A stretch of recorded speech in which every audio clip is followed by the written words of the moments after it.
नमस्कार दोस्तों, आज के हमारे इस वीडियो में हम आपके लिए आंवला नवमी की व्रत कथा लेकर आए हैं। कार्तिक मास की शुक्ल पक्ष की नवमी तिथि को आंवला नवमी मनाई जाती है। इसे अक्षय नवमी के नाम से भी जाना जाता है। आंवला नवमी के दिन सपरिवार आंवले के पेड़ की आराधना की जाती है। आंवला नवमी की व्रत कथा के अनुसार एक समय किसी नगर में एक सेठ और सेठानी रहती थी। उनके 4 बेटे और 4 बहुएं थी। सेठ जी के पास इतनी धन दौलत थी कि उसका हिसाब किताब रखने के लिए कई नौकर चाकर थे जो उस धन को तराजू में तोलकर रखते थे। सेठानी जी ने एक नियम ले रखा था, वो रोज एक सोने का आंवला दान करती और उसके बाद ही भोजन करती थी। सेठ सेठानी सुख पूर्वक अपना जीवन व्यतीत कर रहे थे। एक दिन सेठानी जी की बहुओं ने आपस में बात करी, यदि माँ साहब इसी तरह सोने का आंवला दान करती रही तो हमारे पास कुछ भी नहीं बचेगा, धीरे धीरे सब कुछ खत्म हो जाएगा। ऐसा सोचकर सभी बहुएं सेठानी जी से कहने लगी, माँ साहब आप सोने के आंवले की जगह रोजाना एक सादा आंवला दान करने लगे। सेठानी जी ने उनकी बात मान ली और रोज एक सादा आंवला दान करने लगी। कुछ समय बाद सेठानी जी की बहुओं को उनका सादा आंवला दान करना भी अखरने लगा। उन्होंने सेठानी जी से सादा आंवला दान करने को भी मना कर दिया। यह बात सुनकर सेठ जी और सेठानी जी को बहुत दुख हुआ। वो दोनों अपना घर छोड़कर जंगल की ओर चले गए। उस दिन सेठानी जी ने आंवला दान नहीं करा था, इसलिए उन्होंने भोजन भी नहीं किया।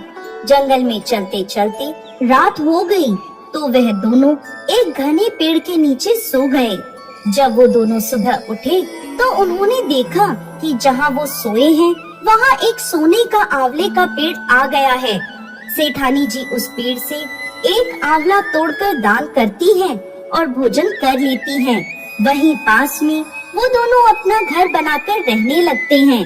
धीरे धीरे सेठ जी का व्यापार बढ़ने लगता है और देखते ही देखते वो दोनों फिर से धनवान हो जाते हैं। सेठानी जी एक बार फिर अपना सोने का आंवला दान करने का नियम शुरू कर देती हैं। उधर दूसरी ओर सेठ जी और सेठानी जी के जाते ही उनके बेटे और बहुएं आपस में झगड़ने लगते हैं। व्यापार में घाटा होने लगता है और देखते ही देखते सारी पूंजी खत्म हो जाती है। अब उन्हें मजदूरी करने के लिए घर से बाहर निकलना पड़ता है।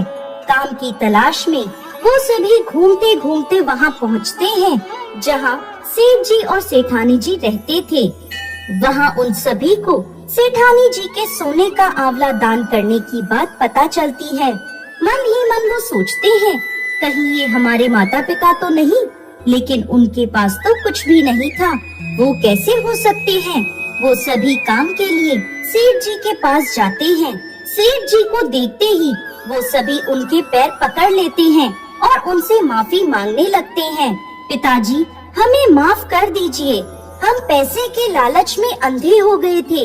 हमने आपको घर से जाने दिया, जबकि उस घर में सब कुछ आपकी ही किस्मत का था। सेठ जी और सेठानी जी ने अपने सभी बेटों को माफ कर दिया और वो अपने पूरे परिवार के साथ सुख पूर्वक रहने लगे। दोस्तों ऐसा भी कहा जाता है कि आंवला नवमी के दिन भगवान श्री कृष्ण गोकुल की गलियां छोड़कर मथुरा गए थे।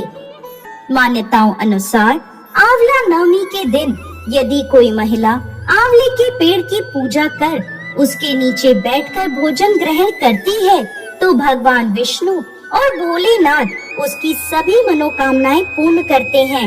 इस दिन महिलाएं संतान की दीर्घ आयु तथा अच्छे स्वास्थ्य को लेकर कामना करती हैं। जय श्री हरि विष्णु।